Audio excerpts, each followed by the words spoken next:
बंगाल में 15 साल बाद एक बार फिर सत्ता परिवर्तन हुआ है। 2011 में लेफ्ट को हटाकर ममता बनर्जी सत्ता में आई थी। 35 साल का शासन हटाकर ममता बनर्जी ने 15 सालों तक बंगाल पर राज किया और अब टीएमसी को हटाकर पहली बार बंगाल में बीजेपी की सरकार बनने जा रही है। बंगाल में बीजेपी को प्रचंड बहुमत मिला है। पिछली बार 77 सीट जीतने वाली बीजेपी इस बार 206 सीटें जीती है, यानी 129 सीट का इजाफा बीजेपी को हुआ है।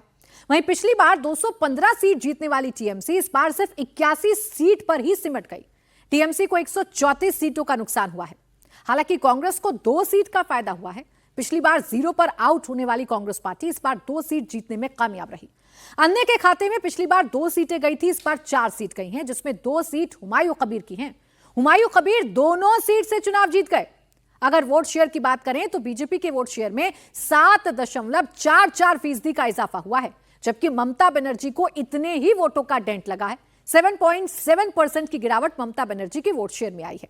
कांग्रेस ने 2 सीटें जरूर जीती, लेकिन उनका वोट शेयर भी गिरा है, लेकिन इस बार कांग्रेस खाता खोलने में कामयाब जरूर हो पाई है। बंगाल में बीजेपी की प्रचंड जीत और दीदी की करारी हार क्यों हुई, कैसे बंगाल को भयमुक्ति मिली और भरोसे की जीत हुई, इसके कई फैक्टर हैं। सबसे पहला फैक्टर पश्चिम बंगाल में है हिंदुओं की एकजुटता। इस बार बीजेपी फोकस थी हिंदू वोटों को लेकर। हिंदू वोटों का ध्रुवीकरण हुआ और बीजेपी के पक्ष में गया। दूसरा बड़ा फैक्टर है महिला वोटर्स का। बीजेपी ने महिला सुरक्षा को एक बड़ा मुद्दा बनाया। महिलाओं के लिए 3,000 रुपए खाते में डालने वाली योजना का ऐलान अपने संकल्प पत्र में किया और इसका फायदा बीजेपी को ग्राउंड पर हुआ। दीदी के लिए नुकसान यह हो गया कि मुस्लिम वोटों का बंटवारा हो गया। कांग्रेस, हुमायूं कबीर और लेफ्ट भी मुस्लिम वोटों में सेंध लगाने में सफल रहे। ममता सरकार की 15 सालों की एंटी इनकम्बेंसी दीदी के खिलाफ गई। टीएमसी का भ्रष्टाचार और सिंडिकेट से लोग नाराज थे।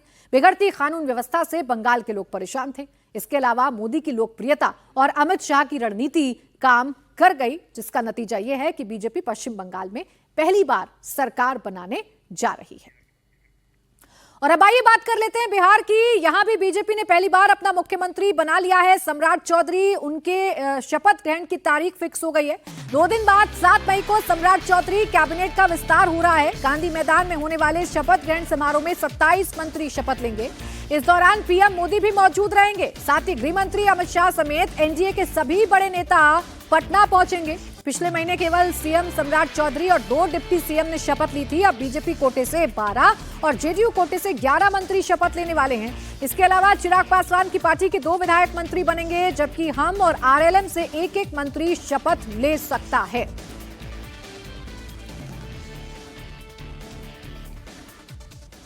गांधी मैदान में 7 मई को मंत्रिमंडल का विस्तार होगा।